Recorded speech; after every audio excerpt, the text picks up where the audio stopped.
कि जब हम अनपढ़ थे तो हम गांव में रहते थे। जब हम अनपढ़ थे तो हम गांव में रहते थे।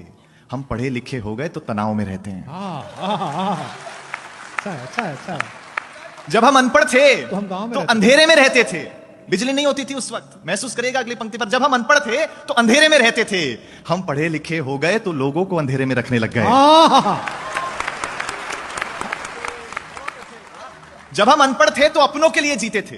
परिवार ही सब कुछ होता था। जब हम अनपढ़ थे तो अपनों के लिए जीते थे। हम पढ़े लिखे हो गए तो अब बस सपनों के लिए जीते हैं। हम अनपढ़ थे तो रिश्तेदार होते थे। अगली पंक्ति पर अगर महसूस हो जाए कि मैंने कुछ अच्छी बात कह दी है तो आपकी तालियां मिले। जब हम अनपढ़ थे तो केवल रिश्तेदार होते थे। हम पढ़े लिखे हो गए तो अब रिश्तेदार भी दूर के हो गए। जब हम अनपढ़ थे तो पैसा घर के एक मुखिया के पास होता था और सब सुखी होते थे। हम पढ़े लिखे हो गए तो आज पैसा सबके पास है लेकिन सुखी।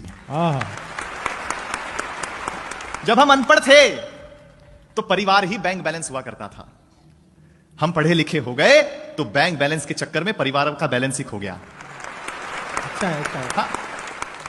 देखिए, अनपढ़ों ने हमें दिया बहुत कुछ है, लिया कुछ भी नहीं है। आपका ध्यान चाहता हूं, अनपढ़ों ने हमें दिया बहुत कुछ है, लिया कुछ भी नहीं है। हम वो आखिरी पीढ़ी हैं साहब जिनकी माओ का सोशल मीडिया पे अकाउंट ही नहीं है। कितनी अच्छी बात है। अंतिम दो पंक्तियां कह करके आपसे विदा चाहता हूं। आपको लगे अगर रोहित शर्मा ने अच्छी ओपनिंग कर दी हो तो मुझे तालियों से विदा कर देना कि जहां हर इंसान भोला है, मन का सच्चा है, दिल साफ है।